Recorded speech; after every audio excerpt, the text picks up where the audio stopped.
नमस्कार प्यारे साथियों, हम पढ़ रहे हैं एड ग्रेड अभ्यास पुस्तिका। आज हम पढ़ेंगे कक्षा 7वीं का गणित विषय का अध्याय 13 ठोस आकारों का चित्रण। ठीक, इसके बारे में समझेंगे। तो सबसे पहले हम समझते हैं द्विविमीय आकृतियाँ क्या हैं और फिर उसके बाद समझेंगे त्रिविमीय आकृतियाँ क्या हैं। तो पहले समझते हैं द्विविमीय आकृतियाँ, जिसे हम 2D आकृतियाँ भी कहते हैं। एक तल या कागज पर खींची जा सकने वाली आकृतियाँ जिनकी केवल लंबाई व चौड़ाई होती है को द्विविमीय आकृति कहते हैं, जैसे वृत्त, आयत, वर्ग आदि। ठीक, जिनकी लंबाई और चौड़ाई होती है वो 2D आकृतियाँ या द्विविमीय आकृतियाँ कहलाती हैं। आगे है त्रिविमीय आकृतियाँ। जिन वस्तुओं में लंबाई, चौड़ाई व ऊंचाई होती है ये त्रिविमीय आकृतियाँ कहलाती हैं। ये सभी वस्तुएं स्थान घेरती हैं और इनकी 3 विमाएँ होती हैं, जैसे पुस्तकें, गेंद, आइसक्रीम, शंकु इत्यादि। अब हम समझते हैं फलक, किनारे और शीर्ष। तो दी गई घनाभ की आकृति आप यहाँ देख रहे हैं, एक घनाभ है। तो यहाँ घनाभ की विभिन्न शीर्ष ये हैं घनाभ के संबंधित जानकारी। जैसे यहाँ देखें बाजू में यह शीर्ष हैं, यह बाजू की जो खड़ी लाइन है वो किनारे हैं और यह जो फलक हैं। हम समझते हैं घनाभ के 8 कोने इसके शीर्ष कहलाते हैं। घनाभ के जो 8 कोने होते हैं वो क्या कहलाते हैं? इसके शीर्ष कहलाते हैं। घनाभ के ढांचे के बनाने वाले 12 रेखाखंड उसके किनारे या कोर कहलाते हैं। घनाभ के वर्गाकार आयताकार पृष्ठ जिसकी संख्या 6 है फलक कहलाते हैं। आगे यहाँ जोड़ियाँ दी हैं कुछ, आप देखें। जालों को उपयुक्त ठोसों से मिलान कीजिए। तो यहाँ आप देखें तो इसका हम पासा है या घन बोल सकते हैं, इसको मिलाएंगे तो इससे आ जाएगा यह। फिर बेलन का जाल इस तरह से होगा, शंकु का जाल इस तरह से होगा और यहाँ इसको देखें आप पिरामिड दिख रहा है, आप इसका जाल ऐसे बनेगा। ठीक, आगे आप प्रश्न क्रमांक पहला करेंगे। निम्नलिखित में से द्विविमीय आकृति नहीं है। तो आयत, त्रिभुज और वृत्त द्विविमीय आकृति है। सी ऑप्शन सही होगा हमारा इस प्रश्न का उत्तर। गोला जो है वो 3D आकृति है। दूसरा प्रश्न है निम्नलिखित में से त्रिविमीय आकार नहीं है। तो गोला, शंकु, पिरामिड, चतुर्भुज। तो यहाँ जो चतुर्भुज है वो त्रिविमीय आकार नहीं है। डी ऑप्शन हमारा सही होगा। आगे है दिए गए जाल से बनने वाली आकृति कौन सी है। तो यहाँ हमें जाल नहीं दिया है कि दिए गए जाल से कौन सी आकृति है, तो हम यहाँ घनाभ ए ऑप्शन इसका सही लगा लेंगे। ठीक, आगे है चौथा प्रश्न। यदि 2x2 सेंटीमीटर विमाओं वाले 3 घनों को परस्पर सटाकर रखा जाए तो परिणामी घनाभ की विमाएँ क्या होगी। तो इसका आंसर होगा 6x2x2। ए ऑप्शन हमारा यहाँ सही होगा। आगे है एक घनाभ में फलकों की संख्या कितनी होती है। तो इसमें 6 फलक होते हैं। बी ऑप्शन हमारा सही होगा। आगे है कोई 3 त्रिविमीय आकृतियों के चित्र बनाकर उसकी विमाओं, लंबाई, चौड़ाई, ऊंचाई को नामांकित कीजिए। तो यहाँ सबसे पहले हमने बनाया है घनाभ। यह घनाभ की लंबाई, यह चौड़ाई और यह जो है वो ऊंचाई है। आगे है लंबाई है, यह ऊंचाई है और यह चौड़ाई है और यह है बेलन में आप देखें यह ऊंचाई, यह लंबाई और यह चौड़ाई। आगे है घन, बेलन, शंकु, पिरामिड जिसका आधार वर्ग हो कि जाल ने बनाइए। तो यहाँ आप देखें यह घन का जाल है, यह बेलन का है और यह शंकु का है। 8वां प्रश्न है 1 सेंटीमीटर किनारे वाले 3 घनों को परस्पर सटाकर रखते हुए एक घनाभ बनाया गया है। इस घनाभ का एक तिर्यक चित्र बनाने का प्रयास कीजिए और बताइए कि इसकी लंबाई, चौड़ाई और ऊंचाई क्या हो सकती है। यहाँ देखें आप, यह घनाभ है।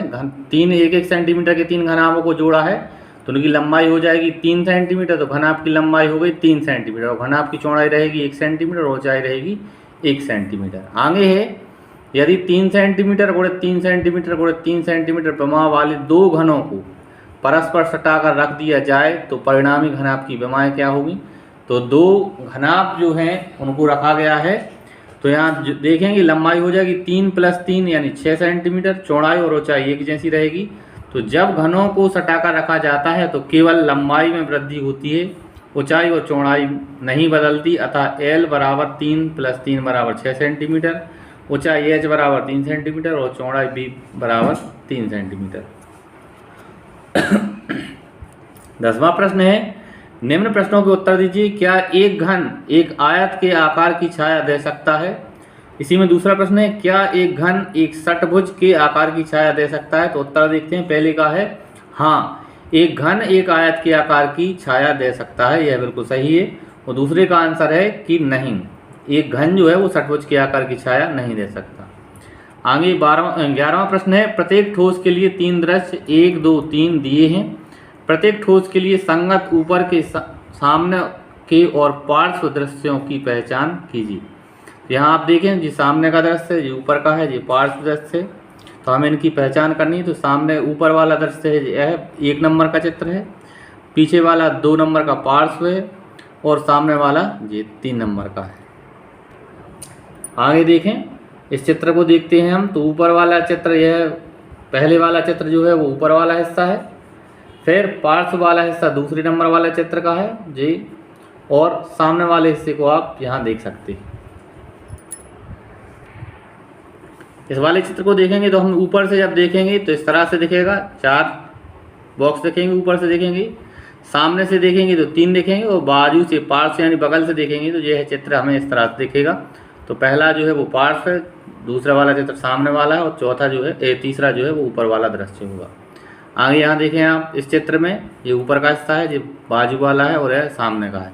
तो पार्श्व हिस्से से यह हमें वर्गाकार दिखेगा, ऊपर के हिस्से से यह इस तरह से दिखेगा, ठीक, एक आयत और एक वर्ग और एक आयत, और सामने से जब हम देखेंगे तो इसको यह त्रिभुज के जैसा दिखेगा। आगे 12वां प्रश्न है, निम्नलिखित सारणी को, अगर आप चाहें तो इस जगह पे आप यह चित्र बना भी सकते हैं, हमने यहाँ लिख दिया है।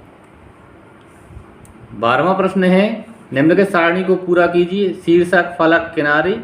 तो यहाँ पहले है एक घन, फिर पिरामिड है, फिर एक घन के ऊपर पिरामिड है और यह एक घन। तो हमें फलक बतानी है। तो इस वाले चित्र में जो फलक हैं वो 6 हैं। इस वाले चित्र में फलक होंगे 4, इसमें 9 फलक हैं और इसमें 7 हैं। इसमें 7 फलक इसलिए हैं क्योंकि इसका एक किनारा जो दिख रहा है आप वो टूटा हुआ है, तो इसमें 7 फलक जी इसलिए आ गए।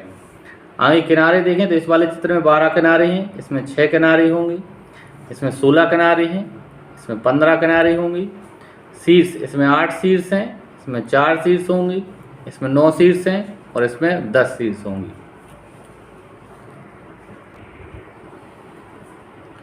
13वां प्रश्न है, आपको कौन सा अनुप्रस्थ काट प्राप्त होती है जब आप निम्न ठोसों को क्षैतिज रूप से काटते हैं?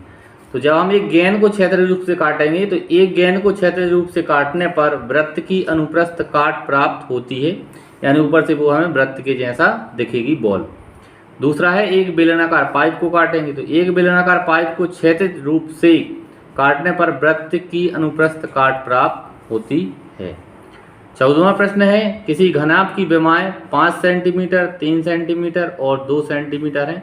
इस घनाभ को समदूरी चित्र बनाइए। तो यहाँ आप यहाँ बिंदुओं में देख रहे हैं। तो यहाँ 5 सेंटीमीटर की आती है इसकी लंबाई, 1, 2, 3, 4, 5 बिंदुओं से हमने लंबाई बना ली है।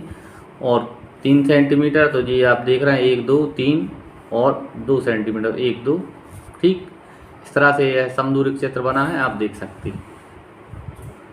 नीचे कुछ चित्र दिए गए हैं जिनमें घनों की संख्या ज्ञात करके लिखिए। घनों की संख्या हमें ज्ञात करनी, तो आकृति पहले में 24 घन है, आकृति दूसरी में 8 घन है और आकृति नंबर 3 में 9 घन है। इस तरह से साथियों हमने इस पाठ के प्रश्नोत्तरों को हल किया। अगर आपको वीडियो अच्छा लगा हो तो चैनल को सब्सक्राइब करें, वीडियो को लाइक करें। बाकी पाठों के वीडियो आपको प्लेलिस्ट पर उपलब्ध हैं, वहाँ जाएँ और देख सकते हैं। धन्यवाद साथियों, जय।